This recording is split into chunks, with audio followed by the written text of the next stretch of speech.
సెలబ్రిటీల్లో కొంతమంది చేసే పనులు మాత్రం చాలా ఆశ్చర్యాన్ని కలిగిస్తూ ఉంటాయి.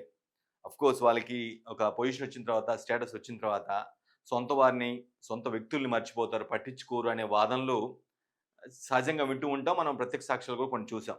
అయితే అన్‌ఫార్చునేట్‌గా ఈ లిస్ట్‌లో కామెడీ బ్రహ్మ, ప్రముఖ నటుడు బ్రహ్మానందం జాయిన్ అయిపోయారనే అది మాత్రం కొంచెం ఇబ్బందిగానే అనిపిస్తుంది. బట్ ఆయన కూడా ఈ లిస్ట్‌లో జాయిన్ అయ్యారు. ఎవరైతే ఒక స్టేటస్ వచ్చిన తర్వాత, సంపాదనలో పడిన తర్వాత, ఒక లెవెల్‌కెళ్ళిన తర్వాత, సెలబ్రిటీగా మారిన తర్వాత, సొంత వారిని పట్టించుకోరా అనే ఒక డౌట్ వచ్చేలాగా ఒక వీడియో బయట వైరల్ అవుతూ ఉంది. ఆ వీడియోలో ఉంది ఎవరో కాదు, స్వయాన బ్రహ్మానందంతో పాటు కలిసి అంటే ఆయన వాళ్ళ అన్నయ్య శ్రీవదన్ అనే వ్యక్తి ఎవరైతే ఉన్నారో, ఆయన ఒక వీడియో షేర్ చేయడం జరిగింది. ఆఫ్‌కోర్స్ ఆయన వాంటెడ్‌గా చెప్పారా? లేదంటే ఎవరో అడిగితే తెలియకుండా రికార్డ్ చేసి అది బయటకొచ్చిందా పక్కన పెట్టినట్టయితే, శ్రీవదన్ అనే బ్రహ్మానందం సోదరుడు. అంటే బ్రహ్మానందానికి వరుసగా అన్న. వాళ్ళంతా కూడా ఆరుగురంట మొత్తం సంతానం మొత్తం వాళ్ళ పేరెంట్స్‌కి. ఆ ఆరుగురిలో నలుగురు చనిపోయారంట. ఇద్దరే ఉన్నారంట. బ్రహ్మానందం గారు ఒకరు, శ్రీవదన్ గారు ఒకరు. ఇప్పుడు శ్రీవదన్ గారు చేసిన కామెంట్స్ కావచ్చు, ఇవే చాలా వైరల్‌గా మారాయి. ఆయన అంటే ఆయన టూకి సింపుల్‌గా చెప్పాలంటే అన్న కష్టాల్లో, ఇబ్బందులు ఉన్నా గూడా పట్టించుకోవట్లేదు. తమ్ముడు ఎక్కడో అంటే స్వర్గంలో ఉన్నటువంటి అంత అంటే ఆయన తమ్ముడు బ్రహ్మానందం చాలా టాప్ పొజిషన్‌లో ఉన్నారు. కోట్లాది రూపాయలు సంపాదించారు. చాలా అంటే చాలా ఫేమస్ సంపాదించారు. ఇప్పటికి చాలా స్టార్‌గా బిజీగా ఉన్నారు. పెద్ద ఎత్తున సంపాదించారనే విషయం అందరికి తెలిసిందే. చాలా అంటే చాలా. సో, అటువంటి సోదరుడు తనతో పాటు పుట్టినటువంటి వ్యక్తి కష్టాల్లో ఉన్నాడు, లేదంటే ఇబ్బందుల్లో ఉన్నాడు, కనీసం పట్టించుకోవట్లేదు. ఒక ఓదార్పు కోరుకుంటున్నాడు, ఒక ఎదురుచూపు కోరుకుంటున్నారు, చిన్న పలకరింపు కోరుకుంటున్నారు, లేదంటే ఆర్థిక సాయం కోరుకుంటున్నారు. కానీ పట్టించుకోవట్లేదు అనేది అర్థమవుతూ ఉంది. అంటే ఆయన చెప్పినటువంటి వీడియో సారాంశం ప్రకారం. వాళ్ళ అన్న శ్రీవదన్ ఏమన్నాడో ఒకసారి చూద్దాం. వీళ్ళది గుంటూరు జిల్లా సత్తెనపల్లి దగ్గర చిన్న పల్లెటూరు.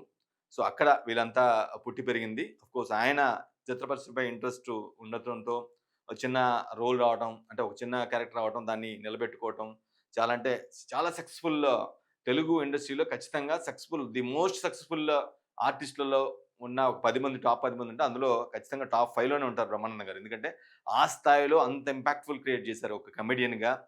ఆయన మాటలు, ఆయన ఎక్స్‌ప్రెషన్స్ గాని ఎన్నో సినిమాల్లో కోట్లాది మందిని నవ్వించారు. అంతే ప్రేమని ఆయన సంపాదించుకున్నారు. అంతే ఇష్టాన్ని కూడా సంపాదించుకున్నారు. కానీ ఆహ్, కుటుంబం పట్ల అంటే పర్టిక్యులర్‌గా అన్న పట్ల చూపించిన తమ్ముడు అంతగా లేడు, సరిగా ఉండట్లేదు అనేదైతే స్పష్టంగా అర్థమవుతుంది. ఒకసారి వాళ్ళ బ్రదర్ శ్రీవర్ధన్ గారు ఏమన్నారో చూద్దాం. బదులు ఉండైనా సరే, ఇంట్లో ఉండైనా సరే, ఇంట్లో రోజు షూటింగ్‌కి వెళ్ళవు కదా! అవును. రోజు ఎవరో ఒకళ్ళొచ్చి మాట్లాడరు కదా! అవును. దొడ్లోకి పోయినప్పుడైనా సరే, కనీసం దొడ్లోకి పోయినప్పుడు అవునులెండి సార్. స్నానం చేసేప్పుడు ఫోన్ తీసుకొని, "అన్నయ్య ఎట్లా అరేయ్ అన్నయ్య." చూడండి ఎంత మాట అన్నాడో. నీకు డైలీ షూటింగ్‌లు ఉండవు గదా!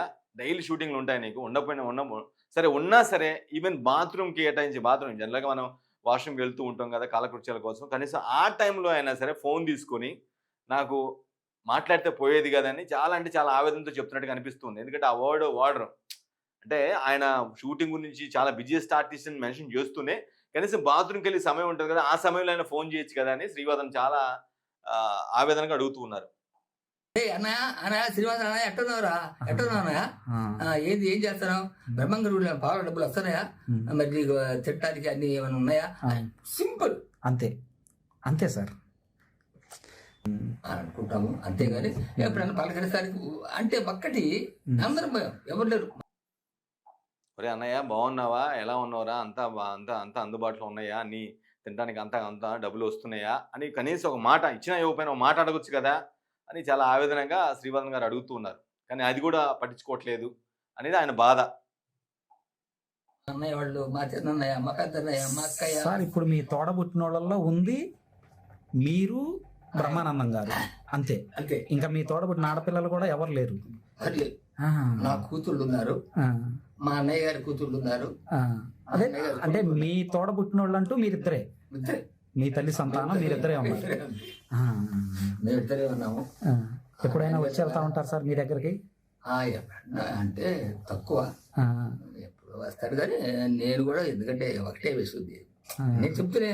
ఎందుకంటే ఒకసారి 2 సార్లు అవును గొప్పవాడు పలకరిస్తే చిన్నవాడికి కాస్త సంతోషం, చదువుగా ఉంటుంది, మాట్లాడడానికి బాగుంటుంది, ధైర్యం ఉంటుంది. ఇక్కడ గొప్పవాడు అంటే బ్రహ్మానందం, చిన్నవాడు అంటే ఈయన. యాక్చువల్‌గా పుట్టుక ప్రకారం ఈయనే అన్న. బ్రహ్మానందం గారికి ఈయన అన్న. కానీ ఆయన కెరీర్‌లో ఆయన గొప్పవాడయ్యాడు. ఒక పొజిషన్‌కి వెళ్ళాడు. నేను ఇంకా లోటులోనే ఉన్నాను. చిన్నవాడిని అన్నట్టుగా ఆయన చెప్పుకుంటూ ఉన్నాడు. ఎప్పుడైనా వస్తాడు గానీ కలిసిపోడు అనే పాయింట్‌ని చెప్తే ప్రయత్నం చేస్తున్నారు శ్రీవర్ధన్ గారు. ధైర్యం ఉంటుంది. ఆ ధైర్యం లేదు మాకు. అదేలేండి సార్, అదేలేండి. అందుకని మనకు మనంగా వెళ్తే ఎలా ఉంటది, ఏమొద్దు ఎలాగుంటదో అనే ఒక భయం. అని అంతే తప్ప వేరేం లేదు. వాడు అంటే కూడా కాదు. కానీ మేము మనకే ఆ ఫీలింగ్, ఆ ఫీలింగ్ అనమాట.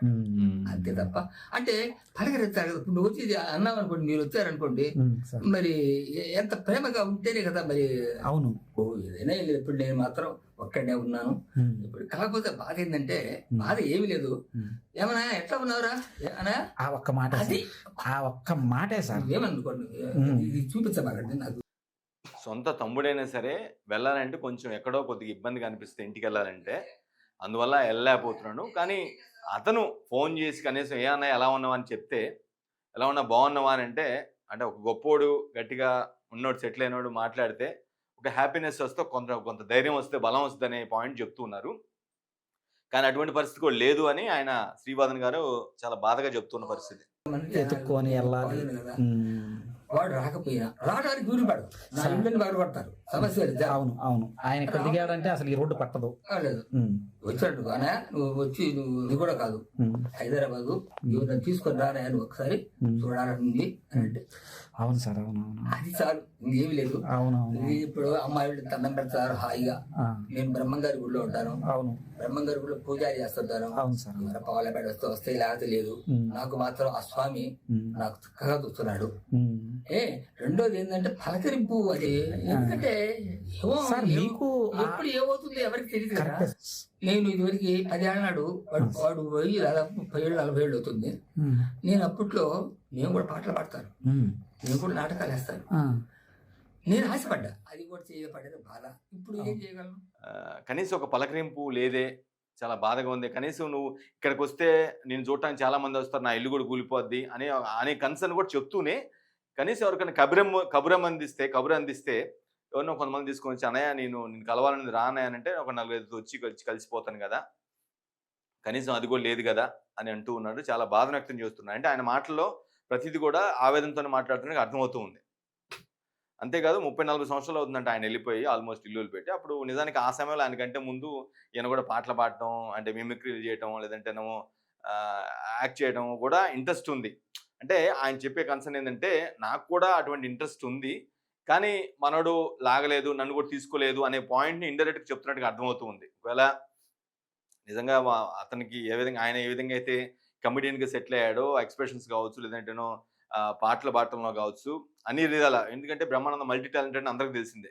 ఆయన మంచిగా గీస్తారు, పెయింటింగ్ గీస్తారు, మంచి చిత్రాలు గీస్తారు, మంచి కామెడీ టైమింగ్ ఉంటుంది. ఏ విషయం అయినా సరే అనర్గళంగా మాట్లాడతారు, గౌరవంగా మాట్లాడతారు. అన్ని విధాల అందరూ అంటే ఇండస్ట్రీ మొత్తం కూడా గౌరవించే వ్యక్తి ఆయన, నో డౌట్. సో ఆయనకి ఏదైతే టాలెంట్ ఉందో ఆ టాలెంట్ కూడా నాకు కూడా ఉంది అని చెప్తూనే నన్ను అంత ఆదరించలేదు, నన్ను పుష్ చేయలేదేమో అనే పాయింట్ చెప్తూ ఉన్నారు.